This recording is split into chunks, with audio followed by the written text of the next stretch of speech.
जय श्री कृष्णा, राधे राधे। तो फिर से हमारे चैनल में आपका स्वागत है।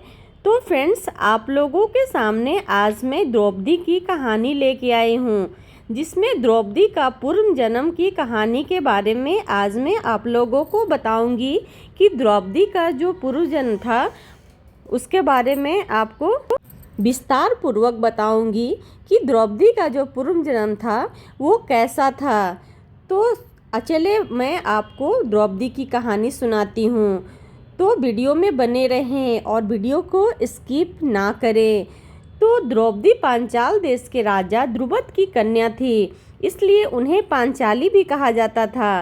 राजा द्रुपद ने द्रौपदी को कुरु वंश के नाश के लिए यज्ञ से उत्पन्न करवाया था, इसलिए उसे याज्ञानिक भी कहा जाता था। आओ जानते हैं द्रौपदी के जीवन से जुड़ा एक बहुत बड़ा रहस्य।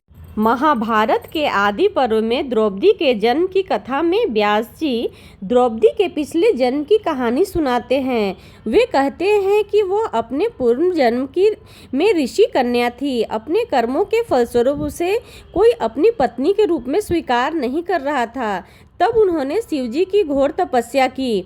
तपस्या से प्रसन्न होकर शिवजी ने कहा, तुम मुंह मांगा वर मांग लो। तब उस कन्या ने कहा, मैं सर्वगुण युक्त पति चाहती हूँ।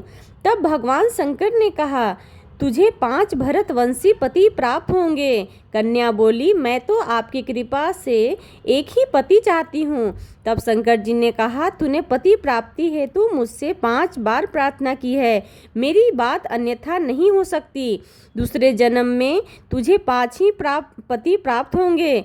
महाभारत से इतर एक अन्य कथा के अनुसार द्रौपदी के 5 पति थे, लेकिन वो अधिकतम 14 पतियों की पत्नी थी बन सकती थी। इसका कारण द्रौपदी के पूर्व जन्म में छिपा था। पूर्व जन्म में द्रौपदी राजा नल और उनकी पत्नी दमयंती की पुत्री थी। उस जन्म में द्रौपदी का नाम नलयनी था।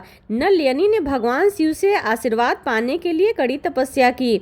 भगवान शिव जब प्रसन्न होकर प्रकट हुए तो नलयनी ने उनसे आशीर्वाद मांगा कि अगले जन्म में उसे 14 इच्छित गुणों वाला पति मिले।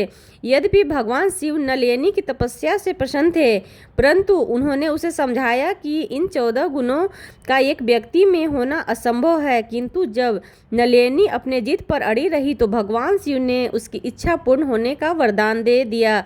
इस वरदान में अधिकतम 14 पति का होना और प्रतिदिन सुबह स्नान के बाद पुनः कुंवारी होना भी शामिल था। इस प्रकार द्रौपदी भी पंचकन्या में एक बन गई। नलयनी का पूर्व जन्म द्रौपदी के रूप में हुआ।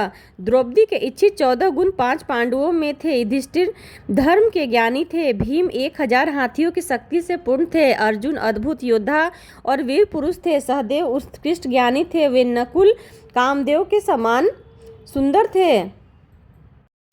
ये जानकारियाँ मुझे इंटरनेट के द्वारा प्राप्त हुई है, इसके लिए मेरा चैनल जिम्मेवार नहीं है।